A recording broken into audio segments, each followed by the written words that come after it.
Well, good morning, good people. Mark Holmes here, and as always, I want to thank you all for watching, commenting, subscribing, and being part of the Joe Boo Sports Report. Without you guys, as well as you ladies, you know that this literally does not work. Well, I am on the road here working actually on the red brick house. I love working on this thing. And the last 2 days have been big. If you want to follow along, check out my other channel, Joe Boo's Day Job, because we've actually got all kinds of tips for you for home improvements and home repairs, and of course while we're working on the red brick house, so you can see the progression of that. So we are in the silly season right now. We've got a couple more weeks before training camp opens up. The 1st of July is coming up Friday, which means we're only a little over 3 weeks away from training camp. And we'll be actually talking about what's going on the field as opposed to all these damn lists. I am so sick and tired of Pro Football Focus names this guy. It means nothing. Nothing, okay? You can name all you want to. You can say that, Jason Garrett was, is going to be the breakout coach of the year. But it doesn't matter because it doesn't change. It does not necessarily going to happen. It's somebody else's speculation. That's all it is. And anybody can speculate, It doesn't mean that it's going to come true. And more than likely, it doesn't. People named Chase Young is going to be the most feared defensive, player of 2021. And he was asked, and then he tore up his knee and probably won't be able to start the season this year. But they named him as, breakout player or, player to watch and all this, that, and the other. So, like I said, it's silly season. So everybody's looking for anything to talk about because everybody wants the clicks. Okay? Micah Parsons. Micah Parsons, who we met this past weekend at the autograph signing show and stuff. We sent a message from Stewart to, hopefully through him. It may have been in one ear, out the other, I don't know. But I did the best that I could with Stewart's wishes. I feel great for the things that we did. A.J. Brown, a couple weeks ago, was basically talking some smack, kind of like the Eagles Nation. The Eagles fans, we expect them to always talk trash, even though they got their ass handed to them twice last year by the Cowboys.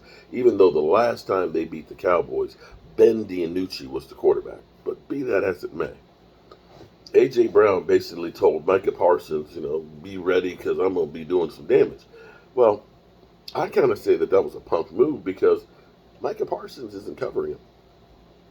Why didn't you issue that to, say, Diggs? The guy you're actually playing against. You know what I'm saying? But be that as it may, Micah Parsons responds to A.J. Brown calling him out. Let's listen to this real quick. Just laugh, I'm not very good trash talker or anything like that. It's just something to laugh at. I think, that's the sport we play. It's a bunch of trash talking, and it's a physical sport, so why not? Honestly, Franklin, I don't care who the Eagles trade for, who they don't trade for. I don't care anything about their organization. I can just control what we do in the Dallas Cowboys, who we want to get on this team to help us win games and get to a Super Bowl. They can trade for whoever they want. At the end of the day, you got to line up and play. You got the best quarterback in the era, but you still got to line up and play, and he still has to play at a high level, and that's what this game's about. So they can get whoever they want, and then Dallas Cowboys will be lining up against them twice a year, and we'll be ready to play. Okay. So he's not falling for the bait. He's not putting the bulletin board material up in there. But he's basically saying, you can say what you want. You can bring in whoever you want. In the end, the only thing that matters is what you do on the field. You play us twice a year. Or we play you twice a year. And we'll see what happens, basically. I tell you, I'm not much of a trash talker. And maybe this is the difference between being old and the new Scott, new people, Y'all young people always yapping your mouth. You always yap. It's like, shut up and show me what you're going to do. Okay? Talk is cheap. Okay? But as Jimmy Johnson said, if you're going to talk the talk, then walk the walk.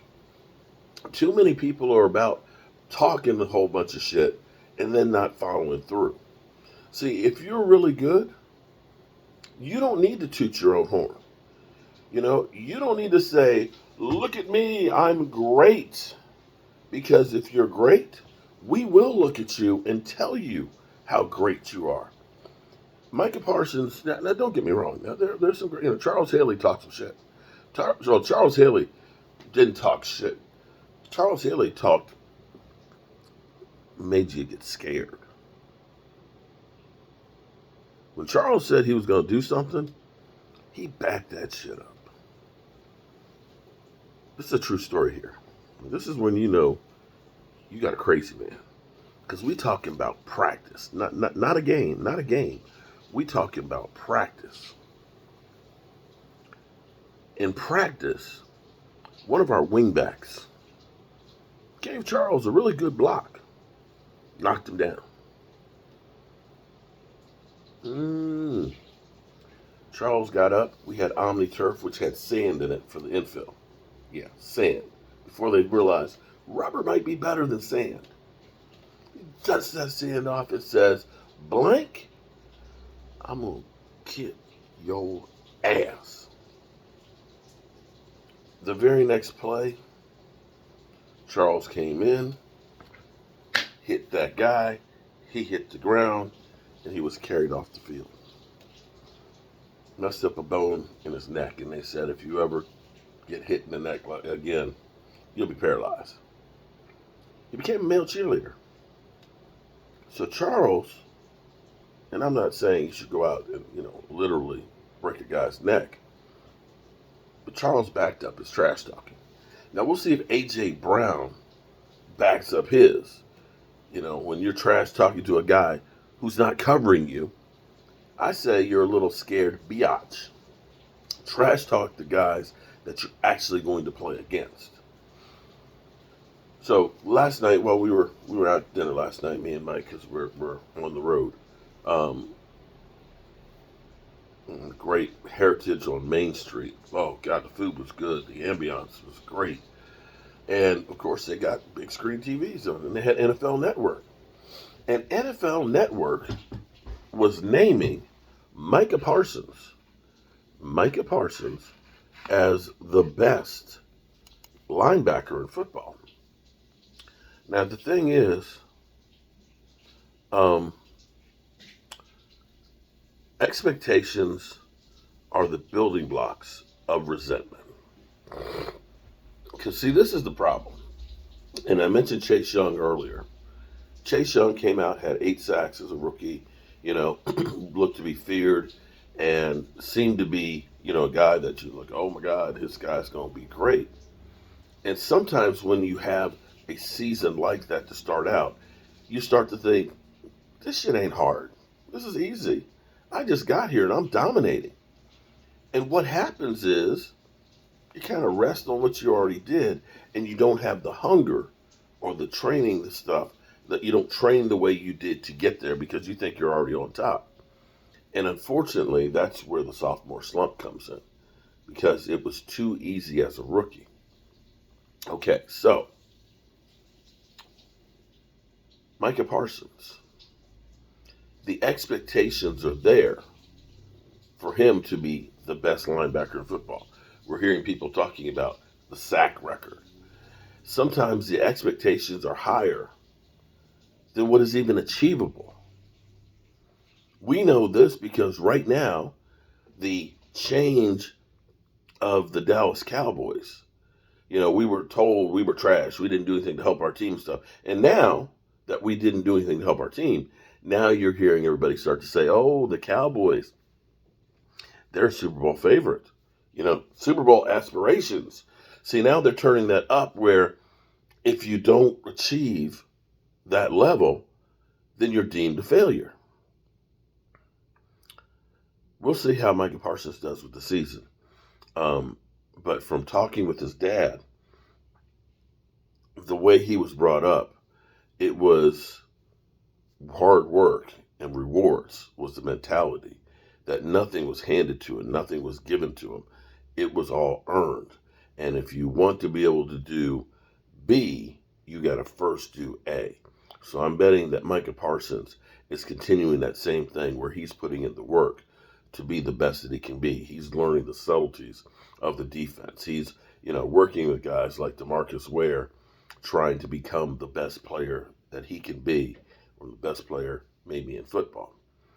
But the only thing that's left is actually getting back out on the field, because talk is cheap.